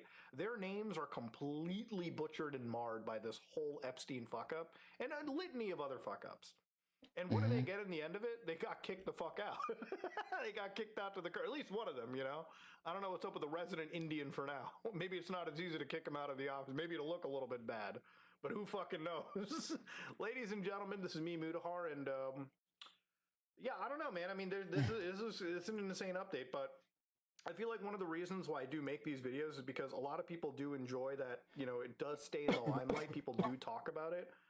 But also, I think it's important to make factual pieces about this, so at least somebody that is trying to get caught up with the whole vortex of information surrounding this at least comes here and gets as much factual information as they can. Again, everything that I show you has a citation. Everything that I show you, I put on the screen so you can pause, read it for yourself, okay? I don't have any particular side in this case, right? Like, I'm like a fucking lip-tard, I guess some could say, but I do care about the truth, and I do care about, like, actual justice being done, especially to people that take advantage of our most vulnerable, right? Especially children. And I guess if we live in a society that's not something we focus on, I don't know, man. Maybe the whole system just needs to burn. Maybe it ain't worth living anymore in some cases, if that's how fucked up shit is. But a lot of it is also, you have to be able to confront the most fucked up parts of your world before things change, right? It was easy when all you could do is sit down, scratch your balls, play a video game. But when you start to see everything get more expensive, when you start to see everything get more fucked up, when you start to see that all your boys aren't able to get jobs because there aren't jobs to go around, then you gotta fucking say something. You know, it's time to finally start like kind of speaking. But Exactly. look, I might be a jaded person. I can still sit here and say things can get better. They just have to get worse before they get better, I guess. Anyways, ladies and gentlemen, Pam Bondi, you stupid bitch. Look what you got on your knees. You fucking you took every evil load you can, and what did you get in the end? A fucking not even a goddamn gift basket. I am out. Yeah, so pretty much we gotta fight for justice at this point. We really do.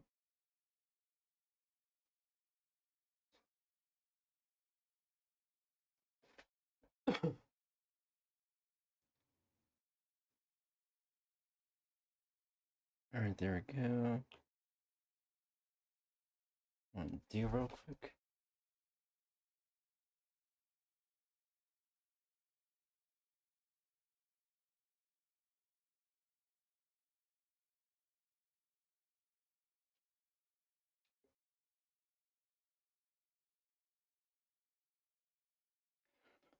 Okay, I like it. I like it.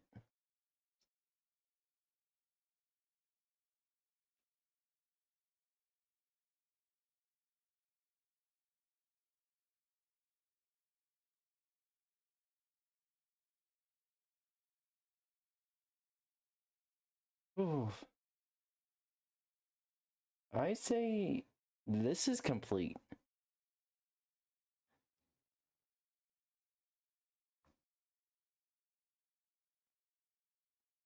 I say this is complete. It will allow me to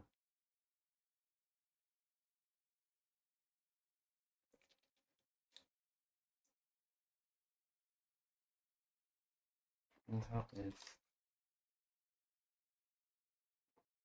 signature.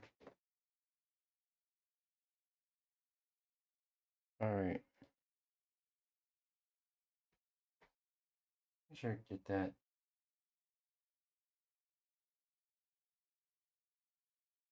Okay.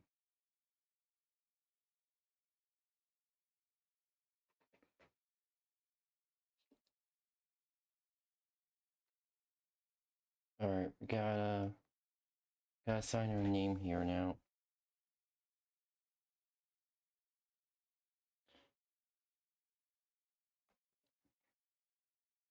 I can save 2 versions of this, one for my supporters and one for the post for social media.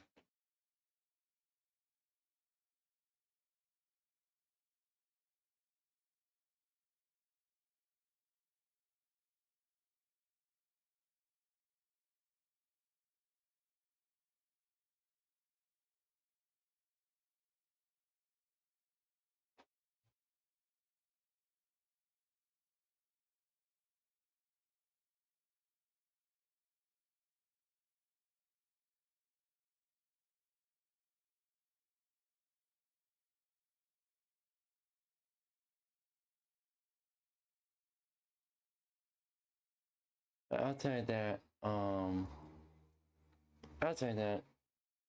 pretty much.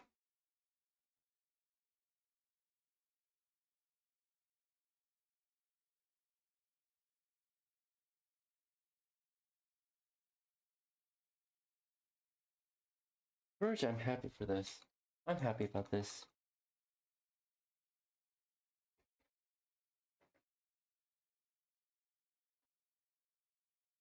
Save that. But yep, I'm happy about this. And obviously I'm gonna post a reference as well for Twitter and Blue Sky. I'll make sure pretty much people can use the references I use. But yeah, pretty much that's it. Oh, I completely forgot. I need to do my signature. Hold on real quick. I almost forgot. I need to do my signature real quick. Alright, here we go.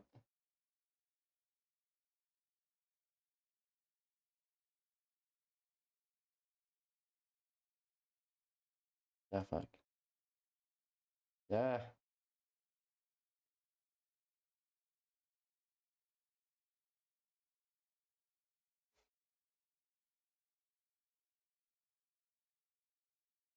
There we go, and the date.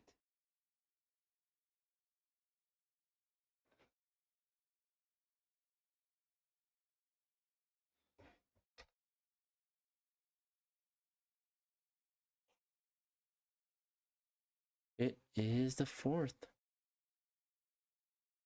Alright. And put the date on the other side.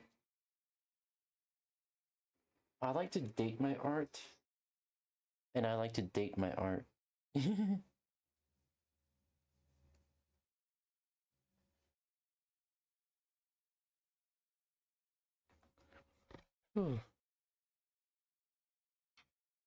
But yeah.